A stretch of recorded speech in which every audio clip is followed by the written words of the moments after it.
Assalamualaikum warahmatullahi wabarakatuh. Alhamdulillahi rabbil alamin.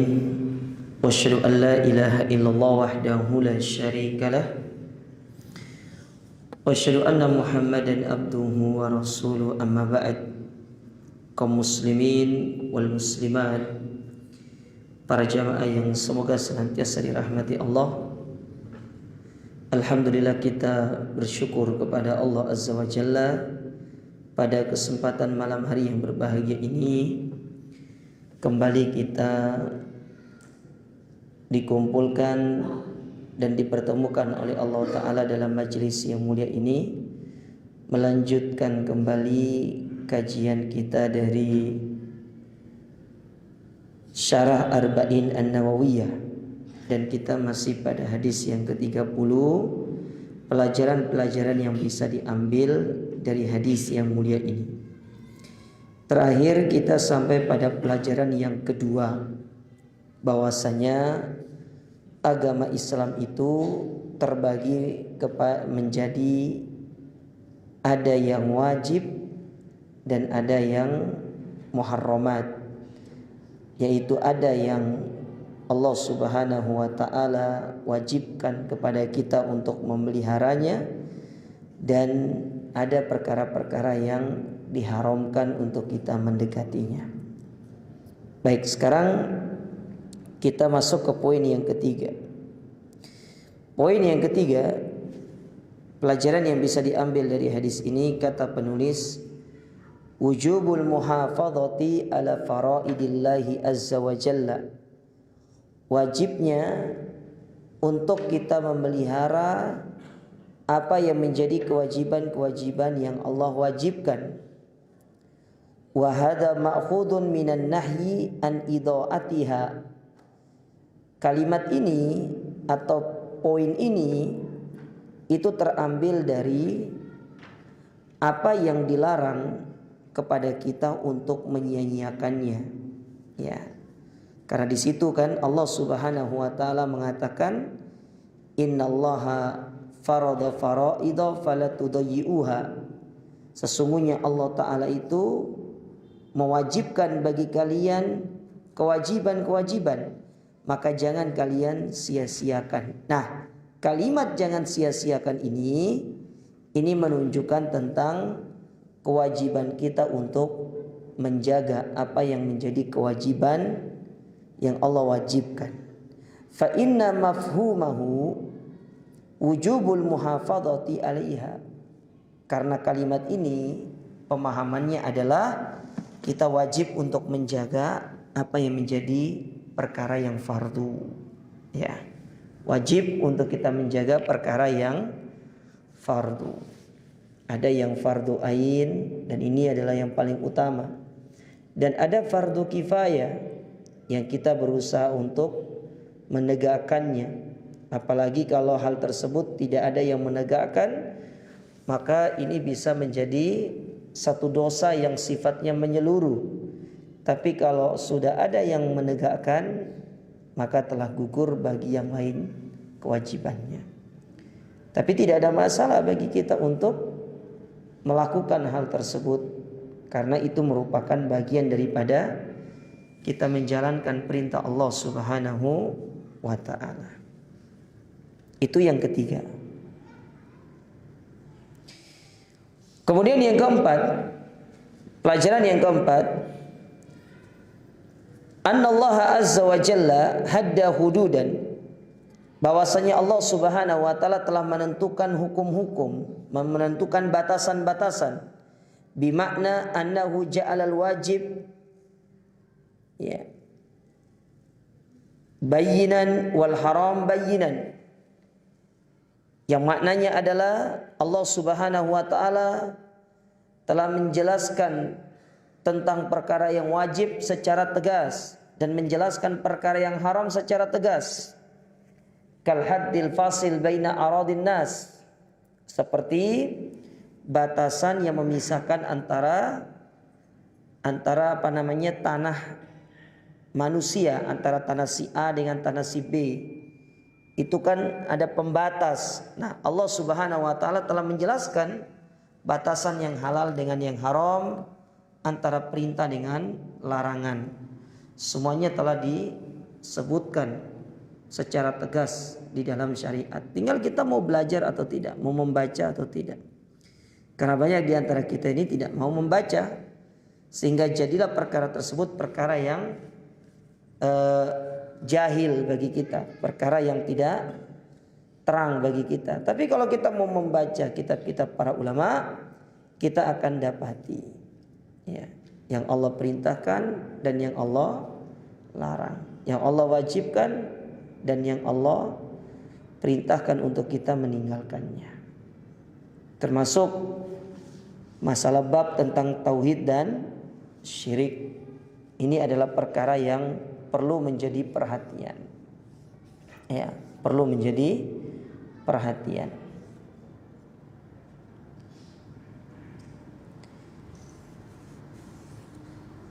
Hari Senin kemarin kita ada daurah ya, bersama dengan Profesor Dr. Syekh Saleh Ibn Abdul Aziz Sindi.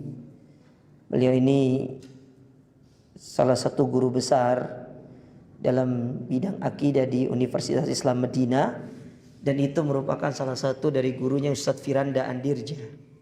Ya, itu guru beliau. Di dalam daurah itu Syekh Saleh beliau menjelaskan tentang dampak buruk dari perbuatan syirik, dan ini menjadi kaidah yang sangat penting yang kita pelajari hari Senin kemarin.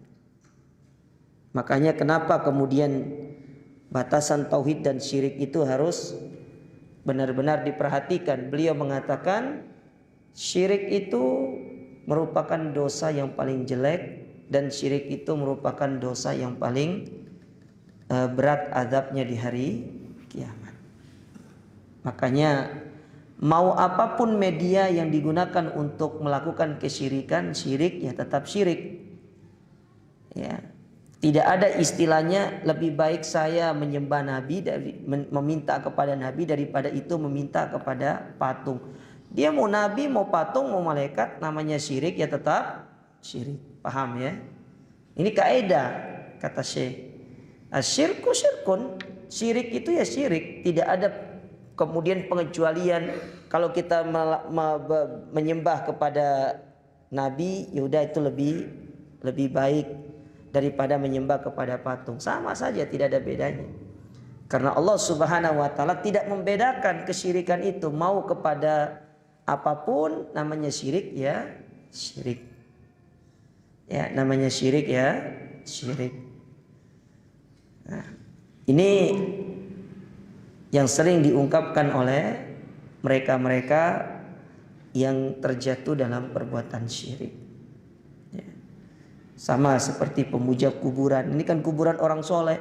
Mau kuburan orang soleh, mau kuburan Nabi, mau kuburan siapapun, ya dari umat ini, jangankan itu kuburan orang soleh, kuburan Nabi saja kita tidak boleh jadikan sebagai tempat untuk beribadah, apalagi kuburan selain Nabi. Ya, itu kaidah. Dan ini yang disampaikan oleh Syekh kemarin ketika kita daurah. Antum lihat di YouTube aja lah, kalau kita sampaikan semua nanti tidak habis waktunya jam. Kita melihat di YouTube-nya Ste Ali itu ada 2 sesi. Sekarang kan canggih, sudah ada teks terjemahannya. Ya, tinggal antum lihat kaidah dalam kesyirikan dan kaidah dalam ibadah. Jadi ada 36 kaidah yang kita pelajari. 16 kaidah kesyirikan, 20 kaidah ibadah. Dan itu dihabiskan dalam 1 hari pertemuan. Antum bayangkan itu. Kopi ya sudah kayak minum air sudah itu. Air ya kayak minum kopi. Ya, itu dia. Baik. Jadi jelas gitu loh batasannya. Karena agama ini agama yang sangat jelas. Ya. Waqad sabaqa fi hadis Nu'man bin Bashir, sebagaimana hal ini telah disebutkan oleh Nabi dalam hadis Nu'man bin Bashir Kan Nabi mengatakan, innal halala bayyinun wa innal harama bayyinun wa bainahuma umurun mushtabihat. Yang halal jelas, yang haram jelas. Ingat, halal dan haram di sini berdasarkan dalil, bukan berdasarkan persepsi individu. Paham ya? Bukan berdasarkan persepsi individu. Makanya dalam kaidah para ulama, mereka mengatakan in karihta fada'hu fala tuharrim alal ghair. Kalau engkau tidak suka sesuatu, tinggalkan dan jangan haramkan hal itu kepada orang lain. Ini kaidah. Ya. Karena masalah halal haram itu bukan kembali kepada perspektif pribadi, tetapi kembali kepada perspektif dalil. Contoh, ada orang tidak sanggup dengan makan jengkol. Karena bagi dia jengkol itu bau segala macam. Tapi bagi sebagian orang jengkol itu dia senangi. Apalagi mungkin dibuat kayak semur jengkol gitu kan. Orang suka. Maka yang tidak suka jangan mengatakan jengkol itu haram. Ya. Kalau dia tidak suka sudah tinggalkan. Biarkan orang lain menikmatinya. Sama kayak ada orang gak suka durian. Kenapa tidak suka durian? Karena baunya yang menyengat. Saya tidak suka durian karena baunya. Ya sudah. Jangan haramkan bagi yang lain. Ya. Apalagi kalau kita menganggap orang yang memakan durian kemudian dia seolah-olah terkena najis. Itu tidak benar. Karena kan halal haram itu jelas. Perkara yang diperintahkan, perkara yang dilarang itu jelas. Semuanya telah disebutkan di dalam dalil. Semua ada landasan teoritisnya. Makanya berbicara tentang urusan agama itu jangan berbicara tentang perspektif individu. Ya, jangan kita berbicara dalam konteks perspektif individu. Apa istilahnya kalau bahasa Inggrisnya? Perspektif individu itu. Perspektif pribadi. Apa bahasa Inggrisnya aja, Pak? Itulah pokoknya ya. Ya. Pokoknya itulah. Masa kita tanya ChatGPT kan nggak mungkin ya. Nah, kalau itu nggak apa-apa jamaah. Tapi kalau tanya urusan agama ChatGPT jangan. Ya, kadang suka menyesatkan. Ya. Kita harus berbicara perspektif dalil.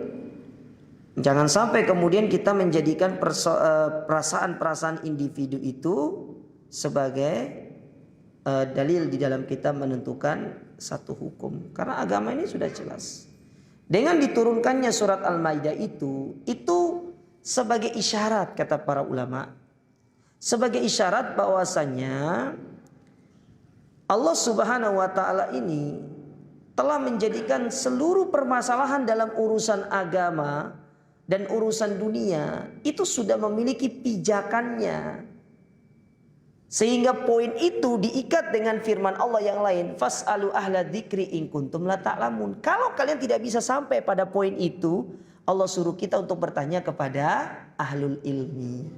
Itu poinnya di situ. Sehingga kita tidak terjatuh di dalam menafsirkan secara pribadi. Makanya kenapa orang itu banyak menyimpang? Karena menafsirkan sesuatu itu secara pribadinya, tidak bertanya kepada orang yang berilmu. Ya, sekarang nih dalam urusan dunia saja, urusan kesehatan, ada orang batuk. Oh, kalau antum ya mengatakan, oh itu batuknya batuk asma, oh itu batuknya begini. Ya, kenapa kok bisa? Ya ini atas dasar pengalaman, bukan atas dasar ilmu kesehatan. Ini yang kurang tepat. Maka silakan tanya kepada ahlinya. Datang ke dokter, nanti dokter yang akan mendiagnosa, baru kemudian ketahuan, oh ternyata ini batuknya itu bukan karena sakit A, sakit B, tidak, tetapi batuknya isyarat supaya imamnya cepat untuk menyelesaikan sholat. Nah, ternyata itu maksudnya. Ya makanya dia batuk gitu. Ya, kadang-kadang kan ada seperti itu. Ya. Jadi bertanyalah kepada ahlul ilm kalau kita tidak memahaminya. Itulah tugasnya ahlul ilm, ditanya. Jangan dikasih nganggur ahlul ilm itu, tanya. Ustaz, Dan saya sering ingatkan, bertanya dengan adab, jangan bertanya dengan tanpa aturan. Ya, saat itu ngirim pertanyaan, saat itu kepingin harus ustadznya menjawab. Ternyata pas waktu di WA ustadznya terlihat ustadznya lagi online. Ustadz kok antum tidak jawab padahal antum lagi online. Ya, emang antum tok yang diurus gitu kan? Ya, tidak harus, gitu kan? Langsung bilang ke jamaahnya, nanti ke teman-temannya, Ustadz ini sombong. Tadi anak kirim WA, ya padahal dia lagi online, tidak langsung dibalas WA-nya, gini. Kita suudon. Ya.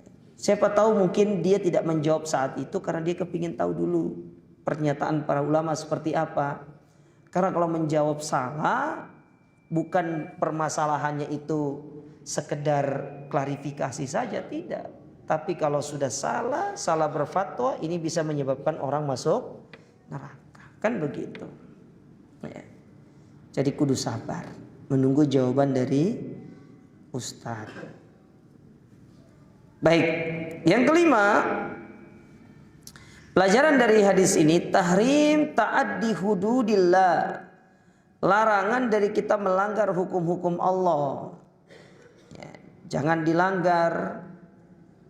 Jangan seperti prinsip, loh kan peraturan itu dibuatkan untuk dilanggar Ustadz. Aduh repot untuk ini. Jangan. Gini loh jamaah ya. Ini kasih tahu antum ya, kaidah. Ketika kita mengagungkan apa yang menjadi peraturan pemerintah dengan niat untuk beribadah kepada Allah, itu sudah disebut dengan ibadah dan itu pahala. Bagaimana kalau peraturan itu adalah peraturan Allah gitu loh. Paham nggak maksud saya? Pemerintah buat aturan, kita mentaati aturan pemerintah dengan asumsi kita ini bagian daripada menjalankan firman Allah Ta'ala, ati'ullah wa ati'ur rasul wa ulil amri minkum. Saya mentaati peraturan ini karena Allah yang nyuruh saya. Itu sudah dikatakan ibadah. Nah sekarang bagaimana kalau peraturan dan batasan itu, hukum-hukum itu yang buat adalah Allah, maka tentu itu ibadah yang lebih utama. Paham ya maksud saya ya? Itu ibadah yang lebih utama. Sebaliknya, kalau tadi melanggar apa yang menjadi peraturan dari pemerintah saja itu dianggap sebagai perbuatan dosa, ya, itu dianggap sebagai perbuatan dosa dan itu dianggap sebagai satu bentuk kemaksiatan, maka melanggar peraturan Allah itu dosanya jauh lebih besar dan maksiatnya jauh lebih besar. Harus paham ini.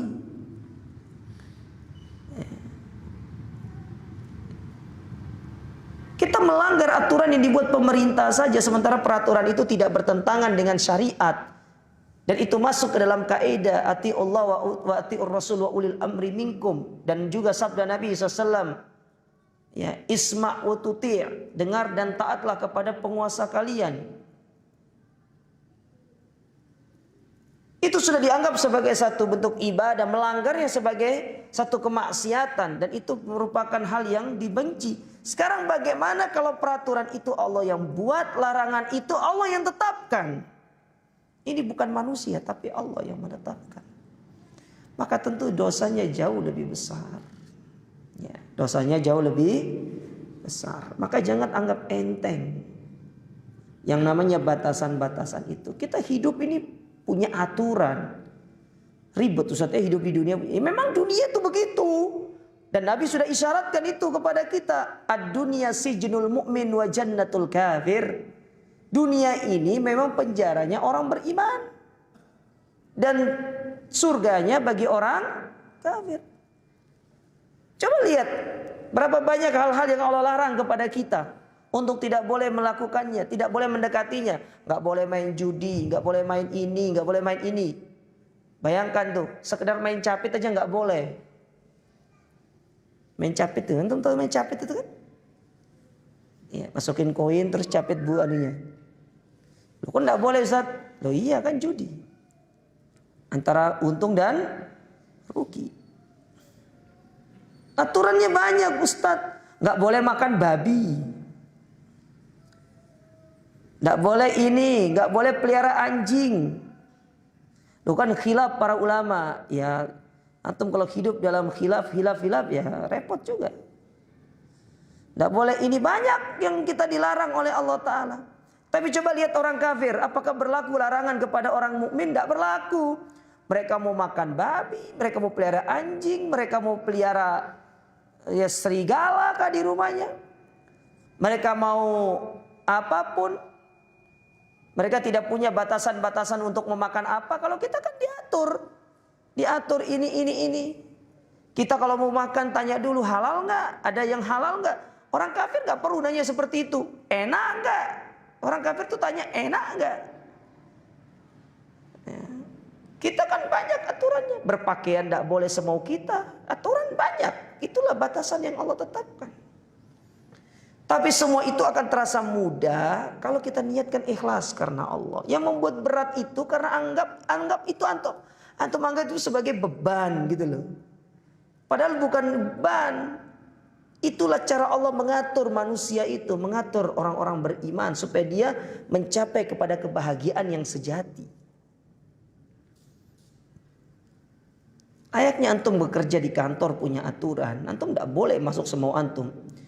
Antum ketika kerja nih, diterima kerja nih, antum kan dikasih tahu, baik Bapak, kita lakukan interview misalkan kan, ketemu sama HRD-nya, nanti ketemu setelah dia dikasih tahu nih kontrak kerjanya jenengan harus masuk jam sekian, nanti begini, kalau tidak masuk begini. Siap dengan aturan seperti ini? Oh siap. Ya siap.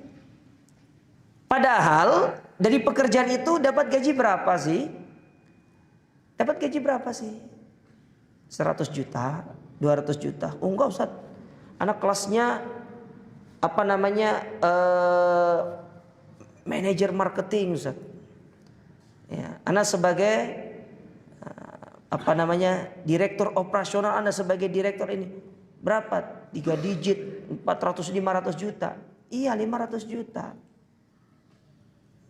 Tapi masih sedikit dibandingkan dengan apa yang Allah kasih kepada kita. Apa yang Allah kasih kepada kita? Secara cuma-cuma gratis.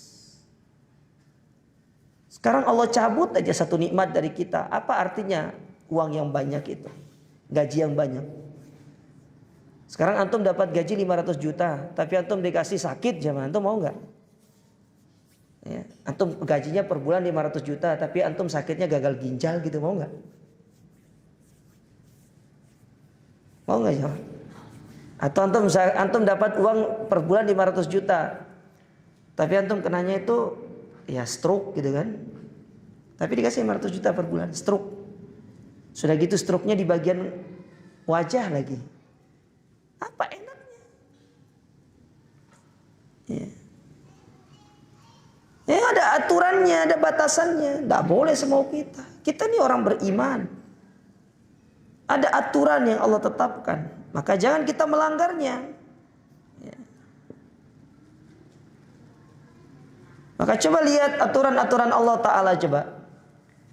Banyak aturan-aturan yang Allah tetapkan. Contoh dalam masalah warisan misalkan. Laki-laki dapat 2, perempuan dapat 1. Itu sudah yang terbaik. Tapi coba ketika kita melanggar aturan itu, apa yang terjadi? Kelahi, tidak mau terima. Yang terjadi apa? Diangkat ke meja hijau. Ternyata warisan yang diperebut tidak lebih banyak daripada enteknya. Wis kadung nyelam, wis kadung basah yang nyebur sekalian. Sewa pengacara berapa? Nanti kemudian untuk sidang berkali-kali berapa? Habisnya lebih banyak daripada yang diperjuangkan. Coba dari awal kita sama-sama ridho. Berapa? Ya. Nanti tinggal lihat, oh kakaknya laki-laki, adiknya perempuan. Dia dapat 2, kakaknya, adiknya dapat 1. Karena kurang, mungkin kakaknya akan berbesar hati. Dek, ini untuk kamu. Tapi bagi dulu secara syariat. Selesai urusan. Oh ini enggak. Langsung, enggak mau. Langgar aturan Allah Ta'ala. Ya, langgar aturan Allah Subhanahu wa Ta'ala. Oh ini termasuk kesenjangan sosial. Ini tidak adil. Syariat Islam tidak adil. Siapa bilang syariat Islam tidak adil? Antum cari. Ya, syariat yang paling adil itu syariat Islam. Ya. Antum cari syariat yang paling adil itu syariat Islam. Syariat yang paling gampang ya syariat Islam. Ya, paling gampang syariat Islam itu.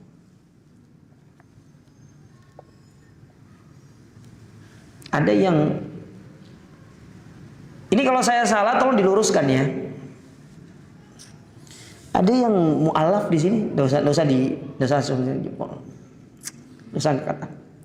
Setahu saya, kalau nggak Katolik atau Protestan gitu ya, mereka kalau menikah itu nggak boleh bercerai,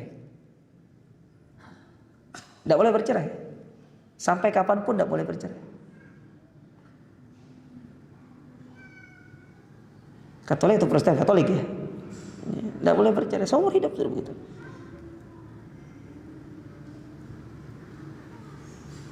Nah, syariat Islam memberikan kemudahan. Kalau sekiranya memang tidak bisa lagi dipertahankan rumah tangganya daripada berbuat kezaliman, maka Allah Subhanahu wa taala sudah mengisyaratkan, ya, kalian tahan dengan baik atau kalian lepas dengan baik. Tahan dengan baik atau lepas dengan baik. Bukan berarti kemudian berarti kita nikah nih, ya udah nikah cerai nikah, enggak gitu. Tapi ini solusi gitu loh, ketika memang sudah tidak bisa untuk dipertemukan lagi. Ya, kan begitu. Nah, ini syariat Islam tuh syariat yang paling mudah. Ya, oleh karena jamaah sekalian ya, berbanggalah dan berbahagialah kita yang dikenalkan syariat Islam, apalagi sudah kenal sunnah Nabi. Paling gampang lagi itu sunnah Nabi. Enak kita hidup dengan sunnah, nggak perlu ada ritual-ritual aneh.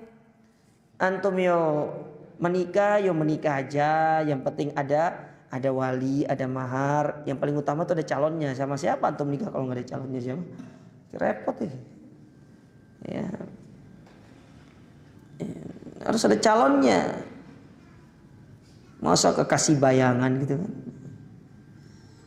Ya. Harus ada maharnya. Mahar pun bisa dicicil.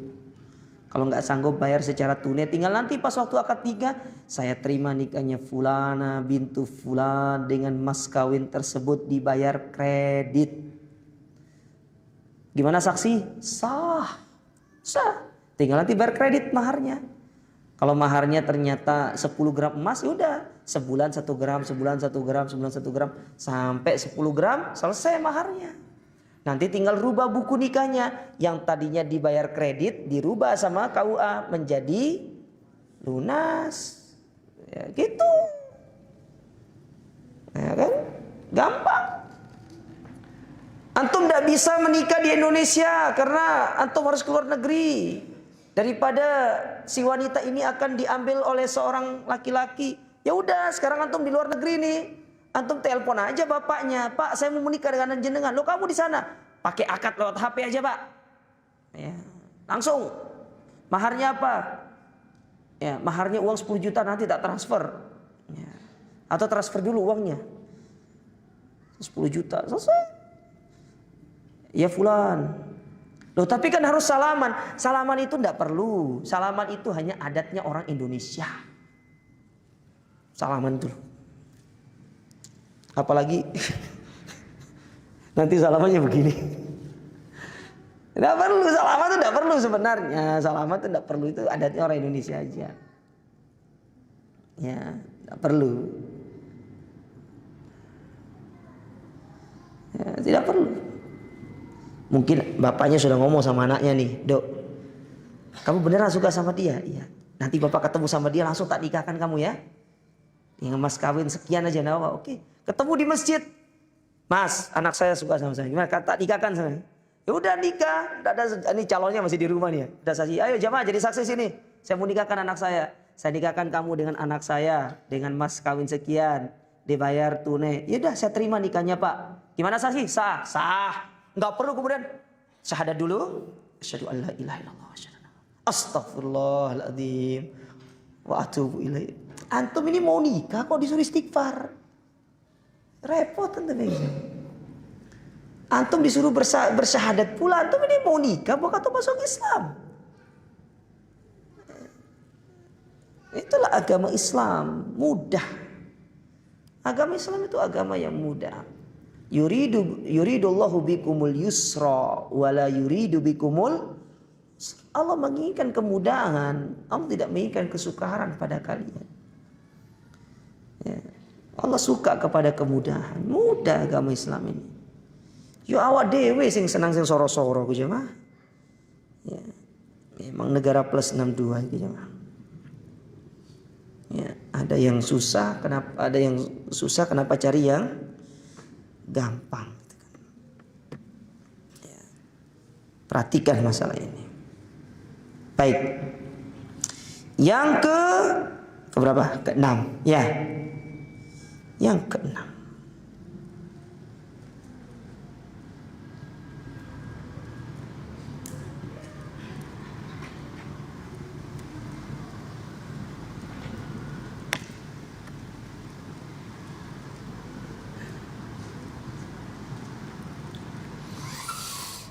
Yang keenam, pelajaran yang bisa diambil dari hadis ini, annahu la yajuz tajawuzul haddi fil uqubat. Tidak boleh melampaui batas hukum-hukum yang telah ditentukan oleh Allah Ta'ala.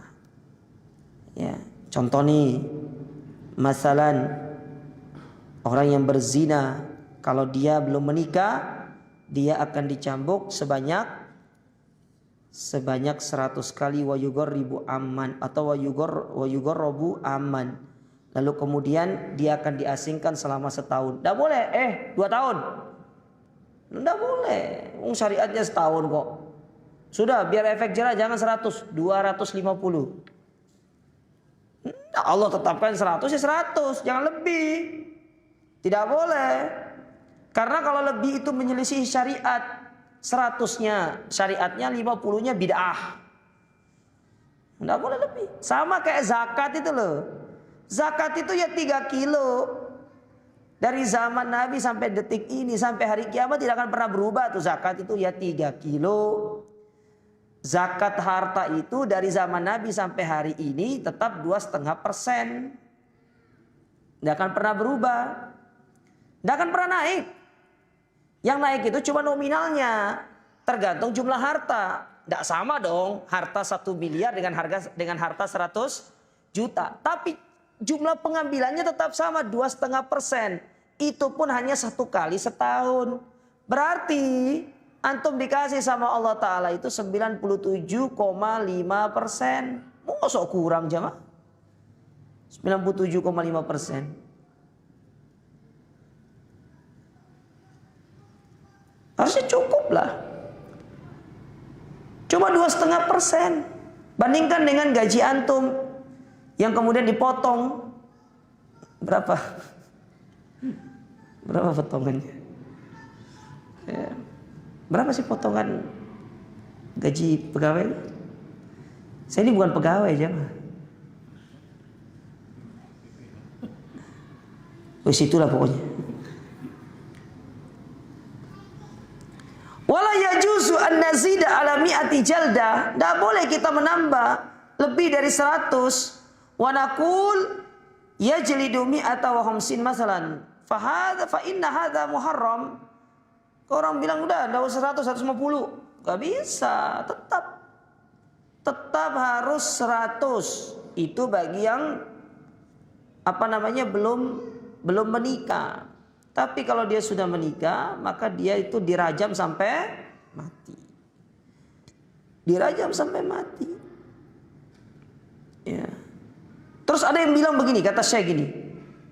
Fa in qala qail, misalkan kalau ada yang ngomong, idza tasarna ala mi'ati jalda rubbama yaksuru zina. Kalau kali cuma 100 itu, orang akan menggampangkan. Ya. Gimana kalau wa idza zidna yakul. Bagaimana kalau dia bilang, ya udah kita tambah. Fal jawab, maka jawabannya, antum a'lamu amillah. Apakah engkau lebih mengetahui daripada Allah? Ini hukum Allah. Allah sudah tetapkan yang terbaik. Jadi jangan rubah-rubah hukum Allah Ta'ala itu. Wa ma damallahu azza wa jalla farada mi'ata jalda falat natajawazuha. Kalau Allah sudah tetapkan 100, jangan lebih 100. Ya, 100. Dan inilah ketundukan kita terhadap syariat. Ya, tidak boleh kemudian kita melanggar apa yang menjadi batasan-batasan Allah Ta'ala. Azan dulu jamaah.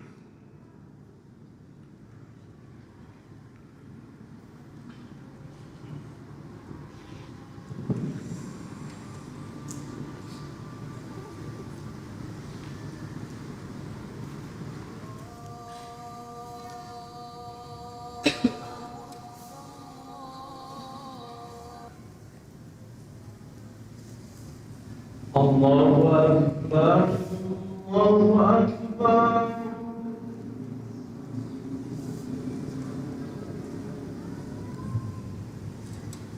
Allah.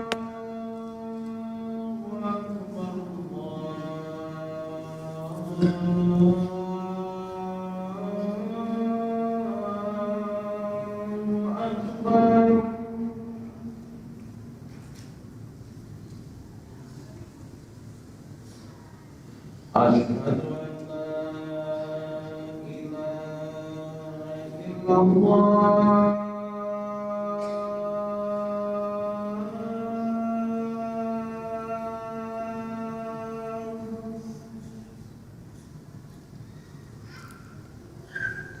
Asyhadu an la ilaha illallah.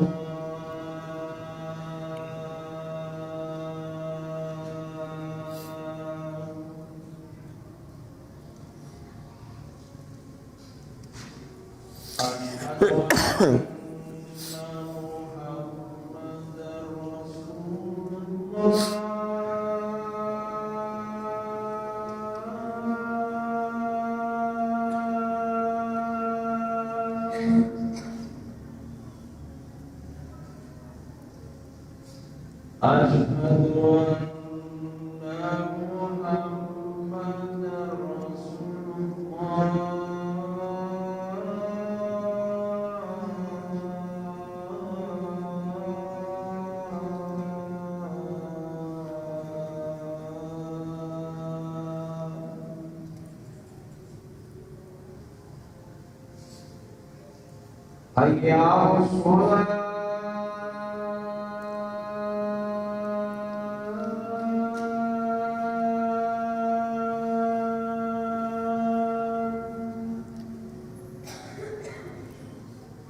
Hayya 'alas shalah.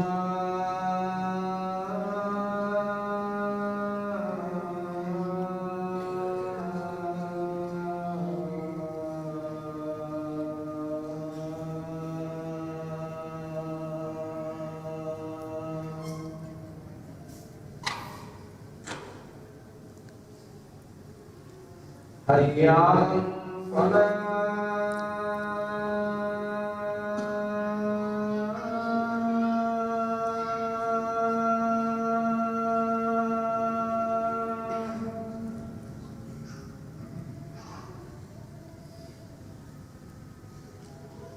Hayya 'alal falah.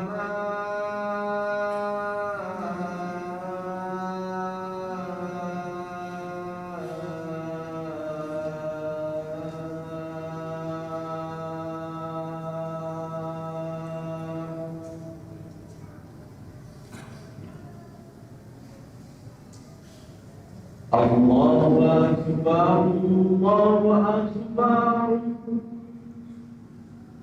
La ilaha illallah.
Baik, kita lanjutkan jemaah. Kemudian poin berikutnya,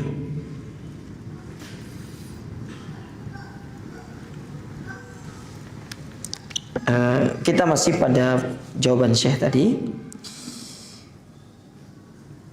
Jadi jawab orang-orang yang mengatakan jika hukuman yang Allah berikan itu kok tidak banyak, kenapa kok sedikit? Jawabannya, antum a'lamu amillah. Apakah kau lebih paham tentang syariat ini daripada Allah? Ya. Karena apa yang Allah Subhanahu wa taala telah tetapkan, maka inilah yang terbaik. Wa min huna, maka dari sini na'rif anna uqubata syaribil khamri laisat haddan. Bahwasanya hukuman bagi peminum khamar itu ya bukan dengan hukum had. Wala yumkinu an naqul inna haddun falau kanat haddan ma tajawazaha Umar was sahaba radhiyallahu anhu. Ya. Kalau sekiranya peminum khamar itu pakai had, maka pasti ya, orang-orang terdahulu juga pasti akan melakukan. Tapi Allah tidak menetapkan minum khamar itu dengan hukum had. Ya, di antara hukum had itu ya mencuri itu dengan dipotong tangannya. Ya, dipotong tangannya. Karena ada kerugian yang akan ditimbulkan juga kepada orang lain. Ya.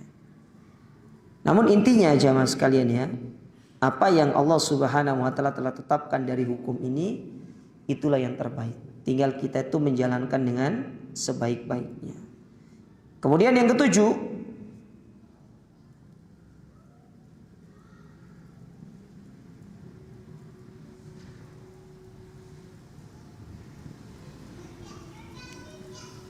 kata saya di sini, wasfullahi azza wa jalla bisukut. Allah itu disifati dengan diam. Hadza min tamami kamalihi azza wa jalla. Ini merupakan di antara bentuk kesempurnaan bagi Allah. Idh innahu idza syaa takallama wa idza syaa lam yatakallam. Karena kalau Allah mau ngomong ya Allah tinggal berbicara. Kalau Allah tidak mau berbicara ya sudah. Makanya kalau Allah ingin menetapkan ya sudah tetapkan. Kalau tidak ya tidak. Ya. Jadi ketika Allah Ta'ala diam itu, diam dengan satu dosa tidak menetapkan hukumnya begini, tapi dia secara umum, itu bukan berarti Allah Ta'ala tidak paham. Kenapa Allah katakan cuma 100? Karena Allah yang paling paham. Itulah bagi kebutuhan bagi manusia. Intinya apa yang Allah tetapkan itu semuanya yang terbaik. Wis, itu aja. Ya, gak usah banyak protes. Ya. Pokoknya jangan banyak protes, jangan banyak nanya. Sami'na wa ta'na. Jangan kita jadi Yahudi jilid 2. Kakean takon. Nanya. Disuruh nyembelih hewan sapi. Warnanya apa? Motifnya bagaimana? Seperti apa? Akhirnya ketika dikasih ciri-ciri tidak ketemu sapinya. Ya, sama kayak kita mau menyembelih besok ini. Antum cari kambing ya cari aja. Ketemu sama ciri-ciri yang disebutkan Nabi. Alhamdulillah. Enggak ketemu, enggak perlu antum pergi cari keliling. Cari ke Sidoarjo, cari ke Gresik, cari ke Trawas, naik ini. Ya mendaki gunung melewati lembah gitu kan. Enggak perlu. Sudah apa adanya. Yang penting cari kambing yang terbaik. Oh iki gemuk ini. Wah keren kambingnya, cakep gitu kan. Mau kurban itu jangan yang yang penting kan kurban. Bukan masalah yang penting kurban. Masalahnya antum punya duit lebih kok antum pelit. Giliran urusan dunia saja antum kepingin cari yang terbaik. Giliran ibadah cari yang paling minimal. Spek minimal. Coba kalau urusan dunia. Kenapa antum beli mobil ini? Loh kebutuhan Ustaz. Kan diantara bentuk fa'amma binikmati rabbika fahaddis. Giliran urusan dunia bawa dalil. Giliran urusan ibadah kurban disuruh. Kenapa antum? Kan yang penting niatnya Ustaz. Ya Allah top gitu. Urusan ibadah yang penting niat. Urusan dunia fa'amma binikmati rabbika fahaddis gitu kan. Fase sekali pakai dalilnya. Antum tahu kisahnya Abu Bakar itu? Pernah dengar kisah Abu Bakarnya? Abu Bakar ini orang yang sangat didukung oleh keluarganya untuk berinfak. Makanya keluarganya tidak pernah protes Abu Bakar berinfak. Suatu ketika bapaknya Abu Bakar, Abu Quhafa itu datang ke rumahnya. Ternyata bertemulah dengan Asma. Maka kemudian Abu Quhafa ini bilang sama Asma, "Ya Asma, sampaikanlah kepada bapakmu, kepada Abdullah." Ya, kan nama Abu Bakar kan Abdullah toh. Sampaikanlah kepada bapakmu Abdullah, untuk dia itu meninggalkan harta bagi kalian. Berinfak boleh, tapi jangan terlalu menghabiskan harta tersebut. Untuk kalian juga butuh. Ya, tahu apa yang dilakukan Asma? Dia masuk ke dalam, dia ambil batu yang lumayan gede, dimasukkan ke dalam kantong yang biasa diisi emas, ditutup, datang ke kakeknya. "Ini loh, Abi ninggalin emas sebanyak ini." Padahal isinya apa? Batu. Isinya batu, jemaah. Abu Bakar kalau infak itu nggak tanggung-tanggung. Kita ibadah itu pergi umroh, nanya, "Ustadz mau umroh, ikut paket antum fadol ini. Ustadz ono diskon nih." Lalu takon diskon antum jemaah. Duit akeh takon diskon. Giliran beli HP saja. Anda mau beli HP? Apa? Jeruk.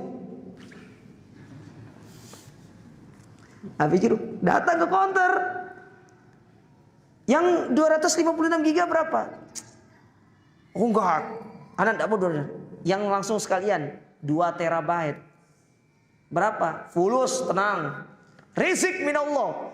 Giliran dunia itu ya rizq minallah. Tapi giliran ibadah, "Ustadz, ono diskon itu Ustadz." Ya Allah. Ibadah tuh jalo diskon. Kurban jalo potongan, kurban jalo iki, giliran urusan dunia top of the land, gitu kan.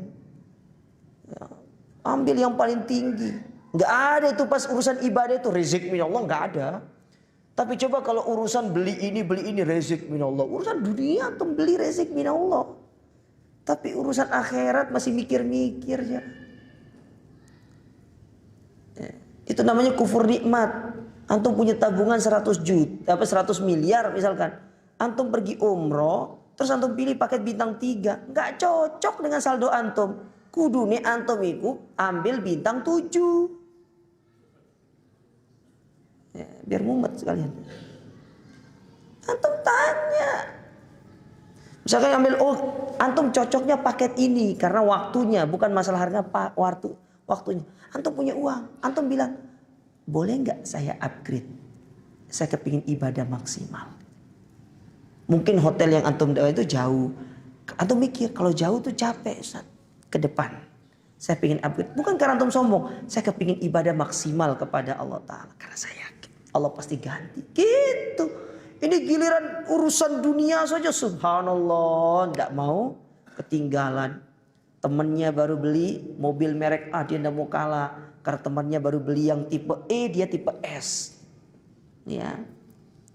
Temannya beli tipe S, S250, dia nggak mau kalah. Dia beli S300 Maybach, gitu kan? Speknya presiden Amerika. Gitu. Urusan dunia tuh seperti itu, urusan akhirat masih tawar-tawar. La haula wala quwata illa billah. Ya. Apa ya bahasanya ini ya? Oh no, istilahnya kayak gini nih. Sangat bukan tidak etis, apa ya bahasanya? Ada saya di mulut tapi tidak bisa keluar gitu loh Jawa. Lupa. Ada saya pernah dengar istilah seperti ini. Subhanallah. Janganlah. Ya. Jadi kita berusaha nih ya menjalankan apa adanya. Ketika Allah diam itu bukan berarti Allah tidak mengetahui. Allah sudah tetapkan itu yang terbaik, tinggal kita lakukan saja. Terakhir yang ke-8 dikatakan di sini annahu yuhramu 'alal insan an yantahika maharimillah azza wa jalla. Haram bagi setiap manusia untuk dia menerjang larangan-larangan Allah, enggak boleh. Wa turukut tahrim katsira, dan larangan itu banyak modelnya, ya. banyak modelnya. Baik itu bisa berupa larangan yang sifatnya secara tegas, baik itu bisa berupa pengharaman secara tegas, ya, baik itu berupa disebutkan hukuman dari satu perbuatan, berarti hal itu diharamkan. Contoh masalah ghibah. Ya. Masalah ghibah itu setahu saya nih ya, tidak ada dalil yang menyebutkan secara tegas. Ini setahu saya, nanti coba antum koreksi aja. Ghibah haram gitu kan. Tapi Nabi menyebutkan dampak buruk dari ghibah dan itu sudah menunjukkan bahwasanya perbuatan itu haram. Ya, perbuatan itu haram. Ya.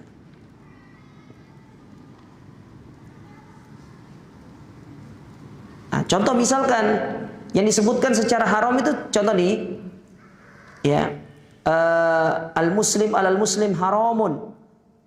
Seorang muslim bagi muslim yang lain haram atasnya satu hartanya, kehormatannya, ya, dan jiwanya. Nah, kehormatan itu haram untuk kita rusak. Nah, cara untuk merusak kehormatan itu salah satunya dengan ghibah. Paham ya? Berarti yang merusak kehormatan saudara itu juga termasuk perkara yang haram. Ghibah berarti haram. Nah, itu dia. Cara anunya begitu. Cara menarik kesimpulan dalilnya begitu. Ya. Haram.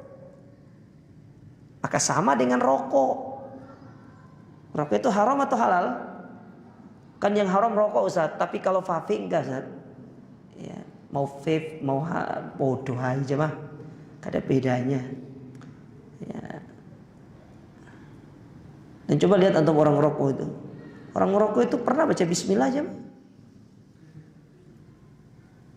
Enggak pernah toh? Saya mau tanya sama antum. Mungkin antum yang pernah ngerokok. Nih, saya tanya sama antum. Karena saya pernah tanya kepada keluarga-keluarga saya yang merokok itu. Kapan sih ngerokok yang paling enak? Hah? Kurang nikmat itu. Katanya sih, saya enggak pernah ngerokok sih. Katanya ngerokok paling nikmat itu pas buang air katanya. Betul ya? Katanya pas ngerokok paling enak itu pas buang air. Saya enggak pernah ngerokok, tapi itu kata keluarga-keluarga saya yang ngerokok. Ya. Bayangkan dikumpulkan pada tempat yang jelek gitu kan. Ya, sudah gitu pakai tangan kiri lah gitu. Ya. Bukan pakai tangan kanan tapi pakai tangan kiri. Ya. Subhanallah. Baik, ini yang bisa kita ambil jemaah. Insyaallah kita lanjutkan pada pertemuan berikutnya. Semoga bermanfaat dan semoga Allah Subhanahu wa taala senantiasa memberikan kepada kita ya keistiqomahan dalam belajar dan semoga Allah Subhanahu wa taala menjadikan ilmu yang telah kita pelajari menjadi ilmu yang bermanfaat dalam kehidupan kita di dunia maupun di akhirat. Aqulu qouli hadza subhanakallahumma rabbana bihamdika asyhadu an la ilaha illa anta astaghfiruka wa atubu ilaik. Assalamualaikum warahmatullahi wabarakatuh.